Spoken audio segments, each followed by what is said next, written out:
मैं समझता हूं कि अगर पूरी दुनिया में झगड़े जो हैं वो खत्म किए जा सकते हैं बातचीत से, तो यकीनन पाकिस्तान में भी पॉलिटिकल जो है स्टेबिलिटी के लिए हमें बातचीत करनी चाहिए। और बातचीत के लिए तो कहा जा रहा है, यकीनन वो होगी। मैं इस पे बात नहीं करना चाहता, मैं फिर आऊंगा इंटरनेशनल इशू के ऊपर कि अभी जो ट्रंप का रवैया है वो आपको पाकिस्तान के हवाले से उसमें से क्या निकलता हुआ नजर आ रहा है? आपको क्या नजर आ रहा है? देखें, ट्रंप साहब की जब भी आप गुफ्तगू सुने ना, वो लगता है ऐसे जैसे लड़ पड़ेंगे। उनका बड़ा अग्रेसिव उनका लहजा होता है। लेकिन ये एक उनकी एक अलहदा उनका पहलू सामने आया है कि उन्होंने जिस तरह दोनों पाकिस्तान की और इंडिया की जंग बंदी करवाई, और फिर इस वक्त वो मिडिल ईस्ट का दौरा कर रहे हैं, और शाम के साथ मतलब उनके ताल्लुकात ठीक नहीं थे, उनको प्रेसिडेंट से बात की है, तो वो पाबंदी हटा दी ना जी, पाबंदी हटा दी। और अब वो इसी तरह जिस तरह कश्मीर का ईरान के साथ भी अब वो आगे बढ़ रहे हैं, कश्मीर का मसला भी वो हल करना चाह रहे हैं। उनके मुझे ये लग रहा है कि उनके जहन में है कि दुनिया को एक अमन के साथ रहना चाहिए और एक दूसरे के साथ रवाबत रखने चाहिए, तजारती लेन देन ये वो, और अपनी आवाम जो कि गरीब है जिन मुल्कों में, अपनी आवाम का ज़्यादा ख्याल रखें।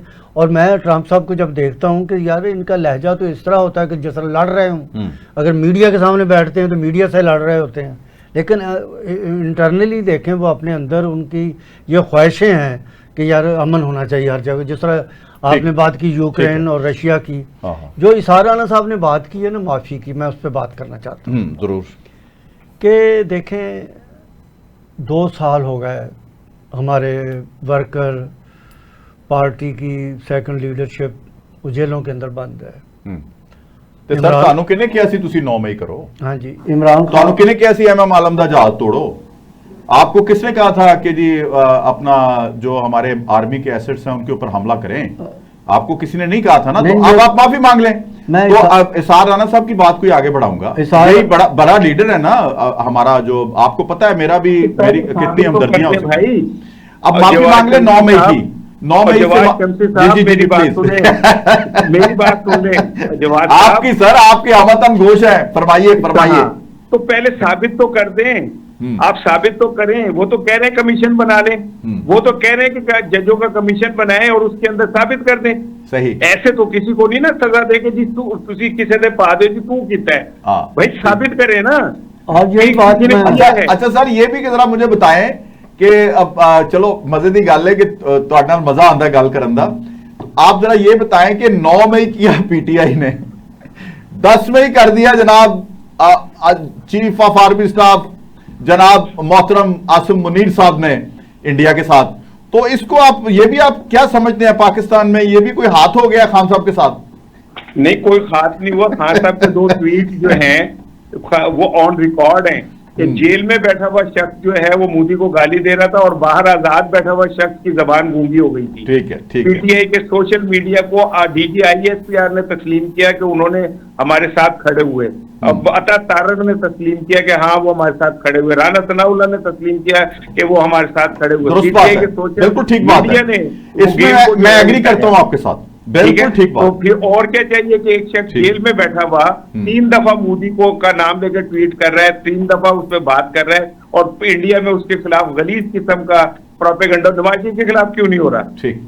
और दूसरी बात यह कि ये 9 मई हम अपनी फौज के साथ खड़े, हम अपने शोधा के साथ खड़े, लेकिन ये क्लियर तो हो, ये कोई जंगल थोड़ी है कि हम किसी पे कहें तूने किया तो तेरे पे पड़ गई।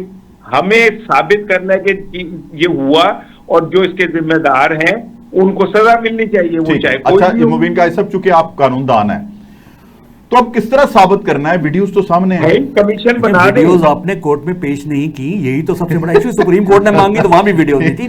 तो मेरे ख्याल में इससे आगे जाना चाहिए।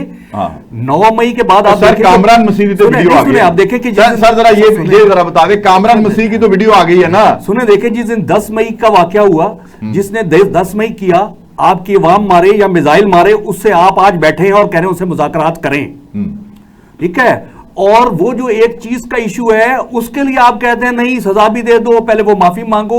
वो कहते हैं आप लोग मुझसे माफी मांगे, आपने मेरे पे डाला है, तो ठीक है। ये कहते हैं कि आप माफी मांगे, तो मेरे ख्याल माफी से आगे जाना चाहिए। माफ अच्छा, आपको जिसके हाथ में माफ वो करता है। सारे इवेंट में ना, सारे इवेंट में चाहे इंडिया ने आपके ऊपर हमला किया, एक तो सबसे बड़ी बात थी कि कामरान मसीह वाला जो उन्होंने जिस तरह से उनकी तबाही मचाई और वो सलामती के साथ वापस आए, एक, और दूसरा मोदी का ये तकरीर में जुमला कि पाकिस्तान ने तो हमला ही कर दिया। अब जरा राणा साहब इसको तो डिफाइन कर दें जरा, ये दोनों चीजें, बाकी छोड़ें सियासत को। भाई ये देखें, जो ऑपरेशन था उसका नाम था ऑपरेशन सिंदूर, ठीक है। और सिंदूर कहते हैं कि जो शादीशुदा औरत होती है उसके मांग में भरा जाता है, वो अलामत होती है कि ये शादीशुदा है। ठीक। मोदी ने तो भारत का सिंदूर उड़ा के उसको विधवा कर दिया। उसकी शक्ल देखें, ऐसे मोदी की ऐसा लग रहा था ताजा ताजा बेवा हुई है। और ठीक है ना, और जिस तरह वो कह रहा था कि हम पे ही हमला कर दिया, मुझे लग रहा था कि ये बेचारा जो है इसे नहीं, ये जुमला जरा दोबारा हम जरा इसका मजा ले लें। वो हम पे नहीं कह रहा था, कहता पाकिस्तान ने तो हिंदुस्तान पे ही हमला कर दिया। हाँ, हिंदुस्तान पे हमला कर दिया। अब वो विधवा जो हो चुकी है, क्या कहते हैं, और उसके माथे का सिंदूर उड़ चुका है। अब ये विधवा बहन ना करे तो और क्या करे, बेहतर होता कि विधवा को राफेल तैयारे के मलबे के साथ सती कर दिया जाता। ठीक है, ठीक, उसे आराम आ जाता। अच्छा, मेरे ना एक यहाँ पे बड़ा ही यंग प्रोड्यूसर है ओसामा, वो 3 दिनों से जब भी मेरे साथ उसकी गुफ्तगू होती है प्रोग्राम के हवाले से, तो वो बड़ा तपा हुआ है मोदी के ऊपर। तो मैं उसको कहता हूं कि एग्रेशन अपना निकालो, किसी तरह गुफ्तगू के जरिए निकालो, या इस तरह जिस तरह से मैं कोशिश कर रहा हूं कि अब हम कम से कम जितना हमारा हिस्सा है वो डालते चले जाएं। इस तरह मुझे बताएं कि हमारे हर नौजवान के लिए, क्योंकि प्रोग्राम के इख्तिताम की तरफ जा रहे हैं, या हमारे जिस भी शोबा है जिंदगी में ताल्लुक रखने वाले लोग हैं, वो किस तरह से अपना एग्रेशन निकालें, और फिर हम बेशक सुलह सफाई की तरफ चले जाएं, ट्रेड भी करें, जो भी करें, लेकिन क्या अमल ऐसा हो कि हम कम से कम इत्मीनान के साथ आगे बढ़ें और इंडिया जो है वो कभी दूसरी दफा 71 ना कर सके।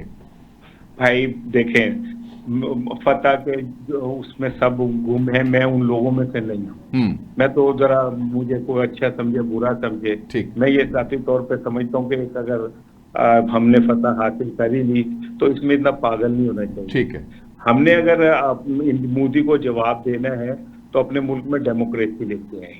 हमने अगर मोदी को जवाब देना है तो इस मुल्क के अंदर कानून और आइन का अमल दरामद यकीनी बनाए। ठीक, अगर हमने मोदी को जवाब देना है तो इदारे अपने अपने डोमेन में काम करना सीखें। ठीक, ठीक है ना, तो फिर हम मोदी को जवाब दे सकते हैं। वहां पे मोदी पे तनकीद हो रही है ना, वहां उनका मोदी मीडिया जो है मोदी के ऊपर इतनी तनकीद कर रहा है, तो कितने लोग उठा लिए गए अब तक, कितने लोग ऑफ एयर हो गए, कितने चैनल बंद हो गए।